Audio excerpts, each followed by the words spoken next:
चला तर मित्रांनो, आज आपल्याला पुढच्या टॉपिकला सुरुवात करायची. पुढच्या टॉपिकचं नाव आहे सेल डिव्हिजन. बघा, सेल डिव्हिजन म्हणजे काय? पेशी विभाजन. मग पेशी विभाजन म्हणजे काय? एका पेशीपासून 2 पेशी तयार होणे. मग आपण असं म्हणू शकतो, की आधी अस्तित्वात असलेल्या पेशींपासून नवीन पेशी तयार होतात. That is new cells are arises from pre existing cells. आता मग या सेल ज्या तयार होतात, या नवीन सेल ज्या डिव्हाइड्स होतात, तर त्या 2 पद्धतीने डिव्हाइड्स होतात. आणि त्या 2 पद्धती असतात. एक राहणार मायटॉसिस आणि 2 नंबर राहणार मिओसिस. ही जी मायटॉसिस सेल डिव्हिजन असते, हिचा जो रोल इम्पॉर्टन्स असतो तो नॉर्मल ग्रोथमध्ये, त्याचबरोबर रिपेअरमध्ये आणि त्याचबरोबर असेक्शुअल रिप्रोडक्शनमध्ये. 2 नंबरची जी सेल डिव्हिजन असते तिला म्हणतात मिओसिस. या मिओसिसचा महत्त्वाचा रोल राहणार सेक्शुअल रिप्रोडक्शन म्हणजे गॅमेट फॉर्मेशनमध्ये. मग सुरुवातीला आपल्याला मायटॉसिस आणि मिओसिस समजून घेण्यासाठी आपल्याला थोड्या बेसिक कन्सेप्ट माहिती असणं आवश्यक आहे. तर त्या बेसिक कन्सेप्ट माहिती असतील तर आपल्याला मिओसिस कोणत्या ठिकाणी घडून येणार आणि मायटॉसिस कोणत्या ठिकाणी घडून येणार. चला तर मग आपण सुरुवातीला बघणार मायटॉसिस सेल डिव्हिजन्स. बघा, ही मायटॉसिस सेल डिव्हिजन्स ही आपल्या शरीरामध्ये ज्या वेळेला झायगोट तयार होणार. मग झायगोट म्हणजे काय? की ज्या वेळेला मेल गॅमेट असेल, मेल गॅमेट त्याला म्हणतो आपण स्पर्म. म्हणजे ॲनिमल्स असतील आणि त्यामध्ये सेक्शुअल रिप्रोडक्शन असं असेल तर. आणि फिमेल गॅमेट असतो, त्याला म्हणतात ओव्हम किंवा त्याला म्हणतात एक सेल. ज्या वेळेला दोघांचं फर्टिलायझेशन होणार. फर्टिलायझेशन म्हणजे काय? की या स्पर्मचा न्यूक्लियस आणि या ओव्हमचा न्यूक्लियस एकत्र येणार, त्याला म्हणतात फ्युजन. त्यालाच म्हणणार आपण फर्टिलायझेशन. या फर्टिलायझेशनने झायगोट तयार होतो. बघा, हा जो झायगोट असतो, ह्या झायगोट म्हणजेच आपली लाईफला सुरुवात होणार. आपल्या लाईफला खऱ्या अर्थाने सुरुवात या ठिकाणाहून होते. या झायगोटमध्ये जी सेल डिव्हिजन घडून येते, सेल डिव्हिजन घडून येते त्याला म्हणतात मायटॉसिस. इथून खऱ्या अर्थाने मायटॉसिसला सुरुवात होणार. मग मायटॉसिस म्हणजे काय? की एका पॅरेंट सेलपासून 2 सेल तयार होणार, त्या जेनेटिकली आयडेंटिकल असणार. त्या जेनेटिकली आयडेंटिकल सेलला आपण म्हणणार डॉटर सेल. आणि ही जी सेल असेल याला म्हणतात पॅरेंट सेल. या मायटॉसिसमध्ये ज्या वेळेला सेल डिव्हिजन घडून येणार तर त्यावेळेला पॅरेंट सेलमध्ये असलेल्या क्रोमोझोमची संख्या किंवा डीएनएची संख्या आणि डॉटर सेलमध्ये असलेल्या क्रोमोझोमची संख्या ही सारखीच असते. उदाहरणार्थ ह्युमन बिंगच्या सोमॅटिक सेलमध्ये या 23 पेअर्स किंवा त्याला म्हणणार आपण 46 क्रोमोझोम्स.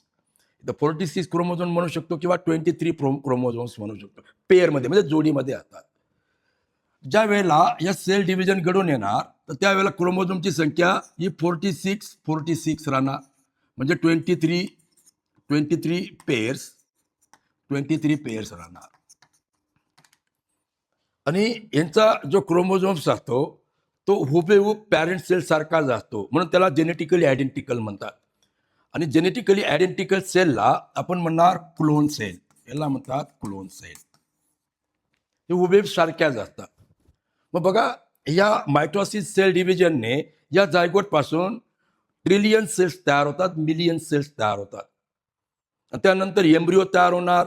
नंतर आफ्टर बर्थ म्हणजे जन्म झाल्यानंतर त्यामध्ये पुन्हा ग्रोथ कंटिन्यू चालू असणार. सेल डिव्हिजन चालूच असणार आणि आपली वाढ होत राहणार. मग बघा, या मायटॉसिसचा रोल महत्वाचा असणार तो ग्रोथमध्ये, रिपेअरमध्ये आणि त्याचबरोबर असेक्शुअल रिप्रोडक्शनमध्ये.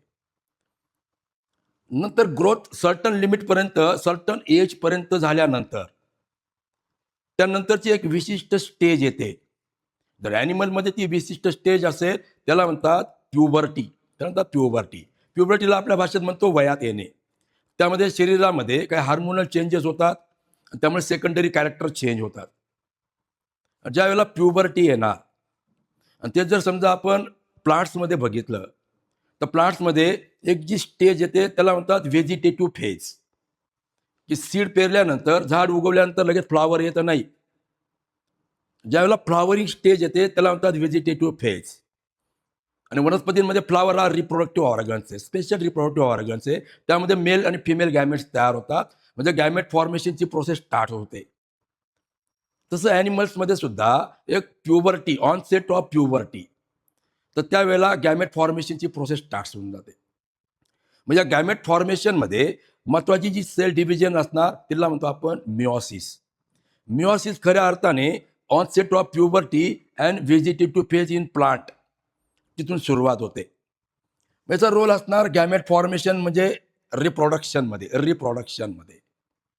मग बघा मिओसिसमध्ये जर आपण बघितलं तर त्यामध्ये जी एक सेल असणार, ही एक सेल 2 स्टेपमध्ये डिवायडेशन कंप्लीट करणार.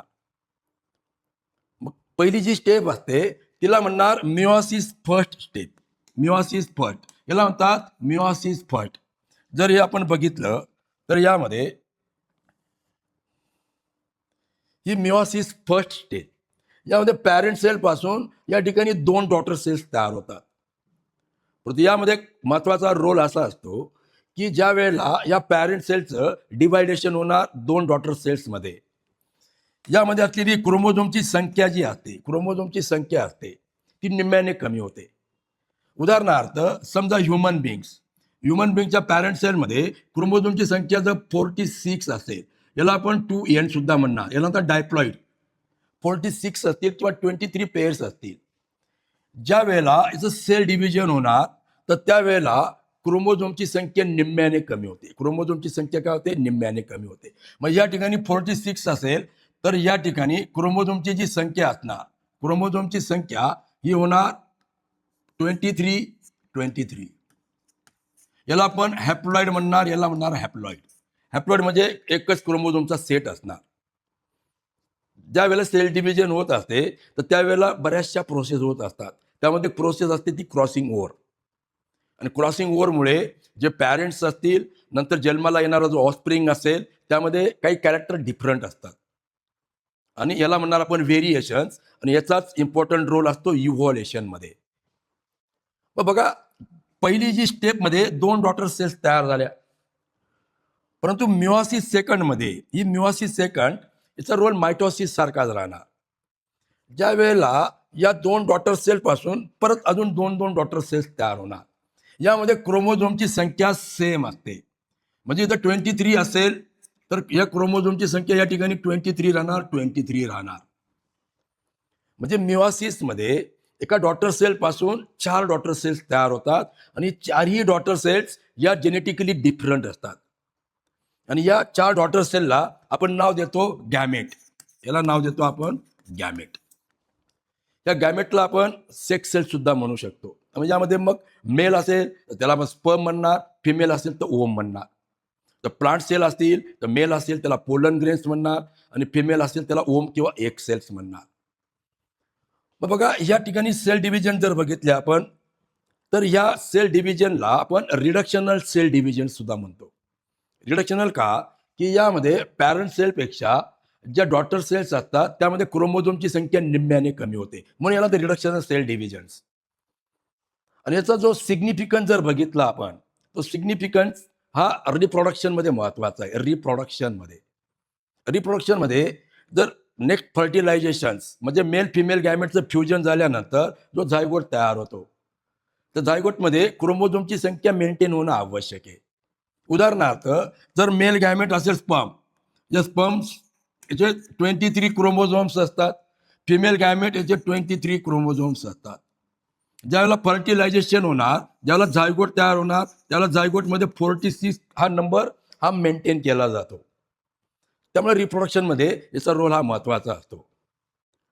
मग बघा ही प्रोसेस कोणत्या ठिकाणी घडून येते, गॅमेट्स कुठे तयार होतात ते आपण बघणार. यामध्ये मेल आणि फिमेल रिप्रोडक्टिव्ह सिस्टम असेल, म्हणजे सेक्शुअल रिप्रोडक्शनमध्ये ही प्रोसेस घडून येते. ही मिओसिसची जी सेल डिव्हिजन असणार, ही रिप्रोडक्टिव्ह ऑर्गन्स म्हणजे मेल रिप्रोडक्टिव्ह ऑर्गन्स असेल तर त्या मला म्हणणार टेस्टीज, त्याला म्हणणार आपण टेस्टीज. या टेस्टीजमध्ये ही मिओसिसची सेल डिव्हिजन घडून येणार आणि त्यापासून स्पर्म तयार होणार. स्पर्म्स हा स्पर्मचा स्ट्रक्चर आहे. आणि जर समजा आपण फिमेल रिप्रोडक्टिव्ह सिस्टम बघितली, यामध्ये रिप्रोडक्टिव्ह ऑर्गन्स असणार, त्याला म्हणणार ओव्हरी. ओव्हरी या ओव्हरीमध्ये ओजेनेसिसने हे ओव्हम तयार होतात. मग meiosis cell divisions onset of puberty या मेल रिप्रोडक्टिव्ह ऑर्गन्स म्हणजे टेस्टीजमध्ये आणि फिमेल रिप्रोडक्टिव्ह ऑर्गन्स ओव्हरीमध्ये ही प्रोसेस घडून येते. हे झालं ॲनिमल्समध्ये. ते जर आपण प्लांट्समध्ये जर बघितलं तर प्लांट्समध्ये जे फ्लावर्स असतात, त्या फ्लावर्समध्ये जर समजा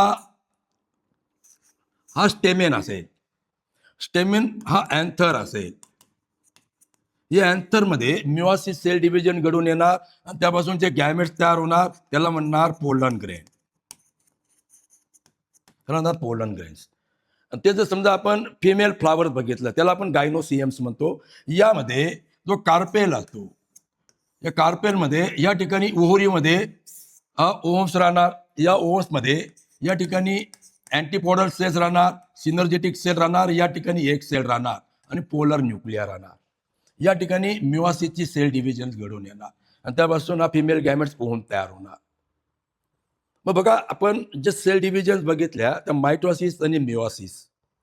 आपल्या गोष्ट लक्षात आली की जी मायटोसिस सेल डिव्हिजन घडून येते ती सोमॅटिक सेलमध्ये. कारण आपल्या शरीरामध्ये 2 टाईपच्या सेल्स डिवाइड केल्या जातात. एक राहणार सोमॅटिक सेल, म्हणजे आपल्या बॉडीच्या जेवढेही सेल्स असतील त्याला म्हणतात सोमॅटिक सेल. या सोमॅटिक सेलमध्ये एक जो शब्द असतो सोमा, सोमा मीन्स बॉडी.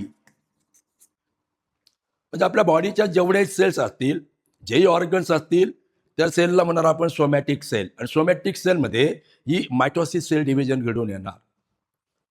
आणि जी मिओसिस सेल डिव्हिजन असेल तर ती जी रिप्रोडक्टिव्ह सेल, जर्म सेल्स किंवा त्याला म्हणणार आपण सेक्स सेल म्हणजे स्पर्म आणि ओव्हम, हे तयार होताना रिप्रोडक्टिव्ह ऑर्गन्समध्ये मिओसिस सेल डिव्हिजन घडून येणार.